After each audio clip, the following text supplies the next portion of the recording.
کے علم میں ہے کہ پچھلے جمعے کو سفر معراج کا دوسرا حصہ بیان کیا گیا تھا. آج میں سفر معراج کا تیسرا حصہ بیان کروں گا. اللہ عز و جل نے اپنے محبوب صلی اللہ علیہ وسلم کو ہر دن رات میں 50 نمازوں کا تحفہ بھی عطا فرمایا. واپس آتے ہوئے جب آپ صلی اللہ علیہ وسلم حضرت موسیٰ علیہ السلام کے پاس پہنچے تو وہ عرض گزار ہوئے کہ آپ صلی اللہ علیہ وسلم کے رب نے آپ صلی اللہ علیہ وسلم کی امت پر کیا فرض فرمایا؟ ارشاد فرمایا 50 نمازیں. یہ سن کر حضرت موسیٰ علیہ السلام نے عرض کیا کہ آپ واپس اپنے رب عز و جل کے پاس جائیں اور اس سے کمی کا سوال کیجئے، کیونکہ آپ صلی اللہ علیہ وسلم کی امت سے یہ نہ ہو سکے گا. میں نے بنی اسرائیل کو آزما کر دیکھ لیا اور ان کا تجربہ بھی کر لیا.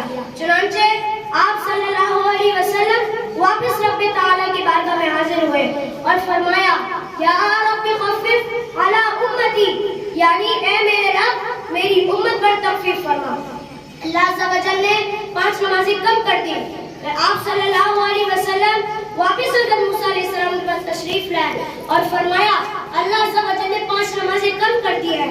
پھر حضرت موسیٰ علیہ السلام نے وہی عرض کرا کہ آپ کی امت سے یہ نہ ہو سکے گا، واپس اپنے رب عز و جل کے پاس جائے اور اس سے کمی کا سوال کیجیے. یہ سلسلہ یوں ہی چلتا رہا کہ آپ صلی اللہ علیہ وسلم رب تعالیٰ کے بارگاہ میں حاضر ہوتے تو 5 نمازیں کم فرما دیتا. پھر واپس حضرت موسیٰ علیہ السلام کے پاس تشریف لاتے تو وہ اور کمی کا عرض کر کے واپس بھیجتے تھے، حتیٰ کہ اللہ عز و جل نے فرمایا اے محمد صلی اللہ علیہ وسلم دن اور رات میں یہ 5 نمازیں ہیں، ہر نماز کا ثواب 10 گنا ہے. اس طرح یہ 50 نمازیں ہوئی. جو نیکی کا ارادہ کرے پھر اسے نہ کرے تو اس کے نام اعمال میں 1 نیکی لکھ دی جائے گی، اور اگر کر لے تو اس کے نام اعمال میں 10 نیکی لکھ دی جائے گی. اسی طرح اگر کوئی برائی کا ارادہ کرے پھر اس سے باز رہے تو اس کے نام اعمال میں کوئی برائی نہیں لکھی جائے گی، اور اگر کوئی برا کام کر لیا تو اس کے نام اعمال میں 1 برائی لکھی جائے گی. پیارے آقا صلی اللہ علیہ وسلم واپس حضرت موسیٰ علیہ السلام کے پاس تشریف لائے اور انہیں اس بارے میں سب کچھ بتایا. تو پھر حضرت موسیٰ علیہ السلام نے وہی عرض کرا کہ آپ اپنے رب عز و جل کے پاس جائیں اور اس سے کمی کا سوال کیجیے. یہ سن کر آپ صلی اللہ علیہ وسلم نے فرمایا میں اپنے رب عز و جل کے پاس اتنی بار گیا ہوں اب مجھے حیا آتی ہے. آپ صلی اللہ علیہ وسلم نے رب تعالیٰ کے دیدار کے بعد اپنی امتیوں کے لیے نمازوں کا تحفہ لے کر واپسی کا سفر شروع فرمایا. جب آپ صلی اللہ علیہ وسلم واپس لوٹے تو حضرت جبرائیل علیہ السلام آپ کے ساتھ رہے. چنانچہ حضرت جبرائیل علیہ السلام نے عرض کیا یا رسول اللہ بے شک اب اللہ تعالیٰ کی امت میں سے سب سے اس کے چنے ہوئے ہیں اور سب سے بہتر ہے. اللہ پاک نے اس رات کو آپ کو وہ بلند مقام عطا فرمایا جہاں تک کوئی نبی میں سے کوئی مقرر فرشتہ پہنچا اور نہ ہی کوئی نبی، بس یہ عزت صرف آپ ہی کے لیے ہے. چنانچہ حضرت جبرائیل علیہ السلام آپ صلی اللہ علیہ وسلم کو جنت اور دوزخ کی سیر کرائی، ان کے مناظر آپ کو دکھائے. جنت میں جن چیزوں کو ملاحظہ فرمایا ان میں حوریں، محلہ، جنتی غلام، خادم، چھوٹے بچے، درخت، پھل، کلیاں، نہریں، باغیچے، پھول، باغات، حوض، کمرے اور گہنیاں وغیرہ. اور جہنم میں جن چیزوں کو ملاحظہ فرمایا ان میں زنجیریں، ہتھیلیاں، بیڑیاں، یتوق، سانپ، بچھو، گدھے کے رینگنے کی طرح کی آوازیں، کھولتا پانی اور جلتے دھوئے وغیرہ.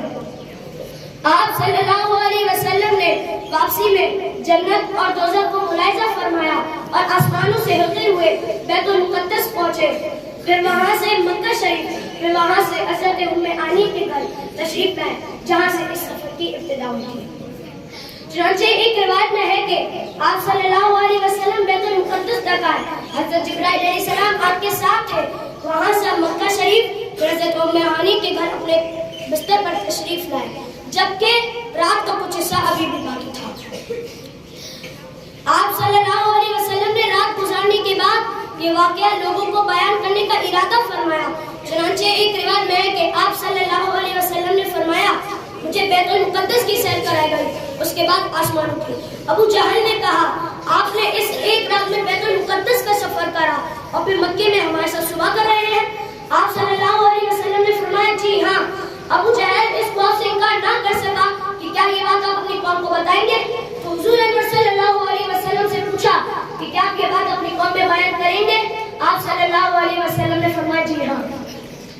ابو جہل نے آواز لگائی، اے بنی کعب یہاں آؤ۔ سب لوگ جمع ہو گئے۔ آپ صلی اللہ علیہ وسلم ابو جہل کے پاس آ کر بیٹھ گئے۔ ابو جہل نے کہا، آپ کو جو بات کرنی ہے اپنی قول سے کریں۔ آپ صلی اللہ علیہ وسلم نے فرمایا، مجھے اس رات سیر کرائی گئی۔ لوگوں نے پوچھا کہاں سے کہاں تک؟ آپ نے فرمایا بیت المقدس تک۔ لوگوں نے پوچھا کیا آپ نے یہاں تو صبح کی ہے؟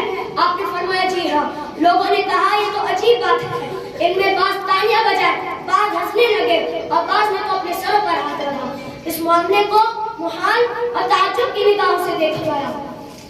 ان میں بعض ایمان والے مرتد ہو گئے اور بعض نے اس کی تصدیق کی۔ ام المؤمنین حضرت سیدنا عائشہ صدیقہ رضی اللہ تعالی عنہا سے روایت ہے کہ آپ صلی اللہ علیہ وسلم کو مسجد اقصی کی سیر کرائی گئی۔ صبح ہونے پر یہ آپ نے خبر لوگوں کو دی۔ مومنوں میں سے کچھ نے تصدیق کی اور کچھ نے نہیں کی۔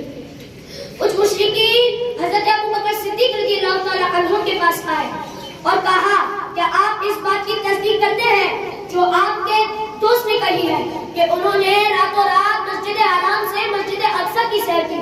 حضرت ابوبکر صدیق رضی اللہ تعالی عنہ نے فرمایا، او قال ذلک، کیا واقعی میں میرے یہ آقا نے کہا ہے؟ تو لوگوں نے کہا جی ہاں۔ ارشاد فرمایا، لمن کان قال ذلک لقد صدق، یعنی اگر آپ نے یہ کہا ہے تو یقیناً سچ کہا ہے۔ لوگوں نے کہا کہ آپ اس بات کی تصدیق کرتے ہیں کہ وہ رات کو بیت المقدس گئے پھر صبح ہونے سے پہلے واپسی آ گئے؟ آپ نے فرمایا جی ہاں، میں تو ان کی آسمانی خبروں کو بھی صبح و شام تصدیق کرتا ہوں۔ وہ تو یقیناً یہ سن کر حیران کن اور تعجب خیز ہے۔ واقعہ معراج کو فوراً تصدیق کرنے کی وجہ سے آپ کو صدیق کہا جاتا ہے۔ اللہ تعالیٰ ہم سب کو واقعہ معراج پر عمل کرنے کی توفیق عطا فرمائے۔ شب اسراء کے طلوع پہ دائم درود، نو شہباز میں جنت میں لاکھوں سلام۔ جزاک اللہ و ما علیہ